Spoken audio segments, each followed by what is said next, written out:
Think about what life was like a year ago today.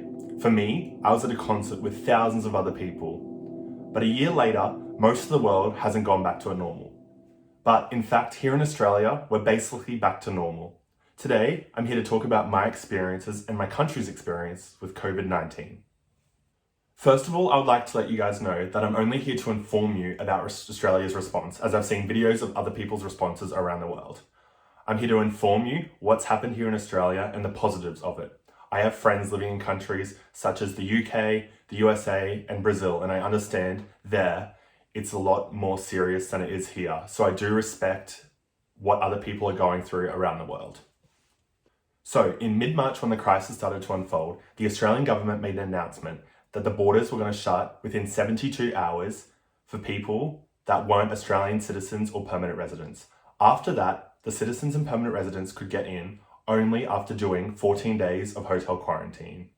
Being an island, we obviously have advantages, and it's a lot easier to manage who's coming in and out of the country because of this.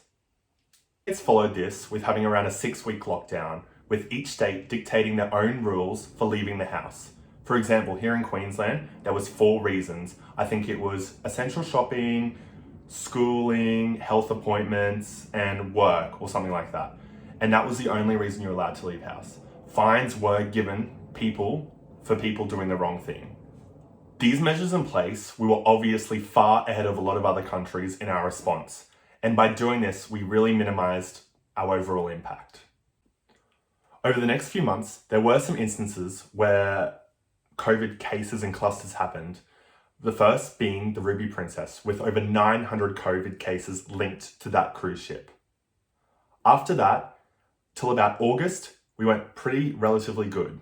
In August, a quarantine worker caught COVID from an infected traveller returning back from overseas within a quarantine hotel. This was Australia's biggest cluster. Over the next few months, Victoria had thousands of cases and hundreds of deaths. They went into one of the longest lockdowns in the world. It was extremely strict. Only 1 hour a day could people leave the house. But within the rest of Australia, we were living a relatively normal life. After nearly 6 months, Victoria got down to 0 cases a day, a feat that other places in the world would think is unimaginable. But by then, the country was basically open. Every state you could travel to. Every state you could go on a plane without worrying you're going to catch COVID-19. In December and January, there was a few cases here and there, and even in February. One where about 100 people got infected in Sydney, but no deaths were linked to that, and the cases came under control due to the strict public health measures. In my state, in Queensland, one of the workers at a quarantine hotel also got infected. Now, at that point, we went over 100 days without a case of COVID in our community. What our state did is made everyone go into a strict 3-day lockdown and mandatory mask wearing for the following 2 weeks. After those 2 weeks, we went back to completely normal. Sports stadiums were able to have 100% capacity. Rugby games were able to play with 50,000 people in their stands. Nightclubs were able to have people dancing, and you could go into any restaurant, anywhere without wearing a mask.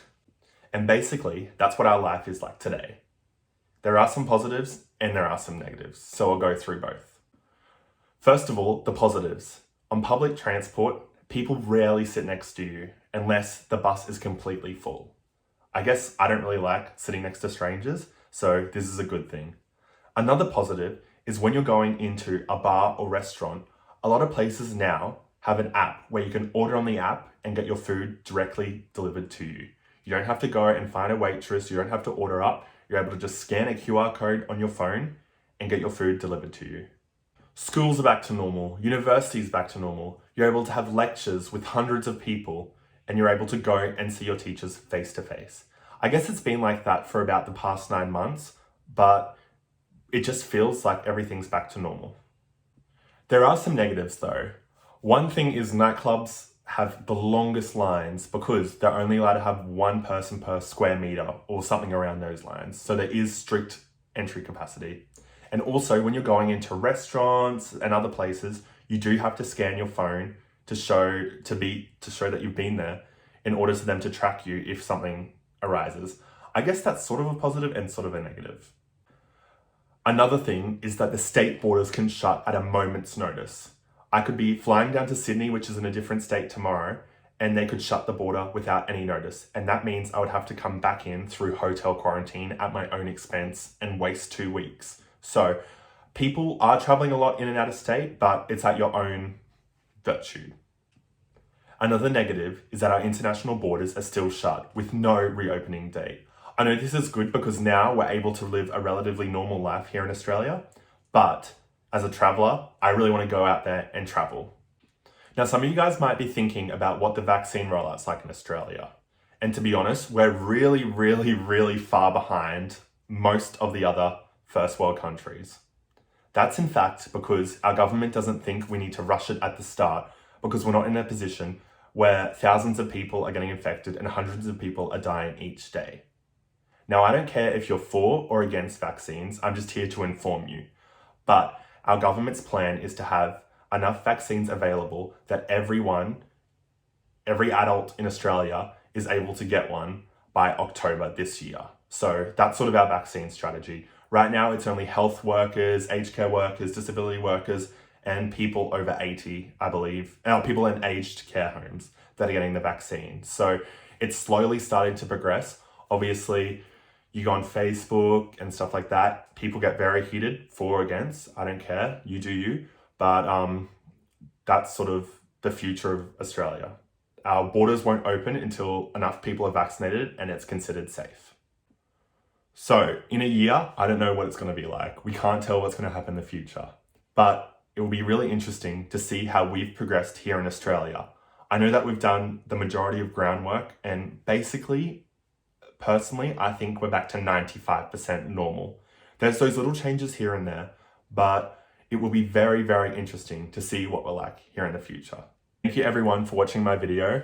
If you have any questions about Australia and COVID and want to tell me your experiences, please just leave a comment and subscribe.